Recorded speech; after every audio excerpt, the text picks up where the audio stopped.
Well, this year's hurricane season could be one for the record books with nearly double the average number of named storms forecasted. That's according to forecasters at Colorado State University. Now, from June to November, forecasters predict 23 named storms, including 11 hurricanes and 5 Cat 3 or higher major hurricanes. It's the most active April forecast ever issued. On average, there are 14 named storms with 7 hurricanes, 3 of them major. I hear that and I think, wow, that sounds like something. Here, you hear that, and what do you take from Colorado State? I mean, that has been the general trend of what we were anticipating from any hurricane forecast. Obviously, Colorado State comes out first. It's usually a little bit earlier in the season, right around now. And then when we get into May, we'll get the NOAA forecast. And I don't anticipate it being too dissimilar from the Colorado State forecast. We are coming out of a fairly strong El Nino.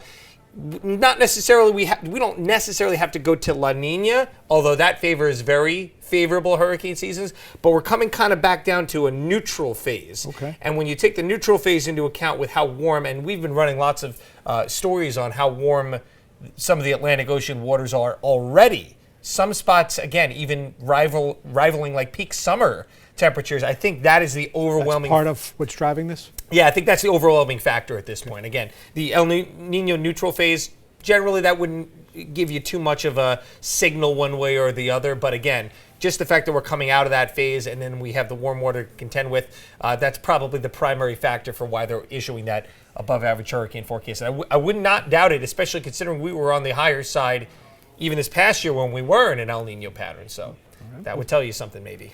We'll see what NOAA has to say in May. That's right. Those are that's more of a household name, if you will. Of course, Colorado State, though, I take a lot of stock into what they do. Great work over there as they, that's me just walking across the screen.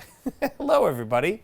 I'm going to walk back this way now. Hello, and I hope you had a good Thursday despite the weather out there. We're taking a look right now. 39 degrees, cloudy skies, feels like 31 out there. Yeah, that's not a typo. 31 degrees.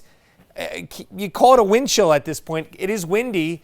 It's April, though. We're done talking about the wind chill. We'd rather be talking about, I think, the heat index at this point. But we do have some big changes coming up in our overall prevailing weather pattern as we head into next week. So mostly cloudy skies. It's a little drizzly out there right now, but most of the substantial rain is done with for really the duration of the storm. Even though it's going to be hanging around, it'll try to spin a few showers back here, but mostly dry. Sunshine tomorrow to start, but it looks like a pretty cloudy afternoon here. So there is our storm right here. You can't make it out, but this is where our low is right here. You can sort of make out how things are moving in the direction they're moving in, pinwheeling around that low. So we are going to have some wraparound showers. You look at the northern edge, though, it's all snow right now, really snowing itself out here over parts of Maine. How interesting is this going to be? I mean, good chance I'm somewhere in here in northern New England for the eclipse on Monday. Hope you'll follow me along for that journey, but it's going to be very interesting to have a foot of snow on the ground and then be watching the eclipse on a day. It'll probably be around 50 on Monday, but down here it's going to be a little bit warmer, around 60 degrees. Far cry from where we're at right now. So there's the low, again, spinning itself up towards the Gulf of Maine. We'll see a little bit of a dry slot coming in, dry slot of air that will give us a little bit of sunshine tomorrow morning. Here we are, 9:30 a.m. Then as we head into the afternoon, the clouds spin back down. A little bit of instability around the low here, but we're watching this little pinwheel, this little arm of showers that's going to rotate down, it looks like, into the day on Saturday. So I would have the umbrella handy on Saturday. That's probably the wettest part of the weekend, and then Sunday will be on the cloudy side, but the storm is going to be pulling away at that point and should be on the drier side. Here comes high pressure building in, bit of a split high. It's not the strongest dome of high pressure we've ever seen, but enough to give us mainly clear viewing conditions for the eclipse across the Northeast as we head into Monday. There's Sunday. Here we are into Monday.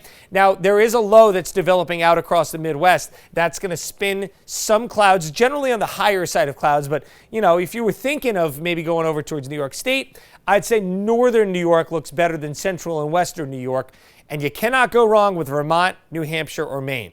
Here in Providence, a slightly different look. 91% is a lot, but it's, again, very different from totality. It's almost as if someone would talk to Josh about this the other night. It's as if Mother Nature hits a dimmer switch. You're not going to get that full nighttime effect, but it will certainly not look as bright.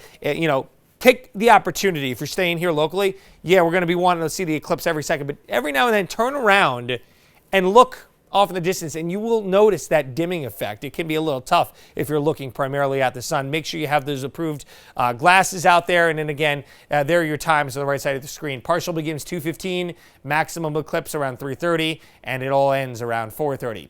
Sun to clouds tomorrow, still on the chilly side. West winds 10 to 15. Temperatures creeping up in the 40s, maybe an outside shot of 50, but likely then not going to get that high until we get to eclipse day on Monday, and the skies will part. It's almost as if we drew it up, John. I don't think we could have planned it out any better than this. And staying on the mild side next week, I think we're done with the 40s for now.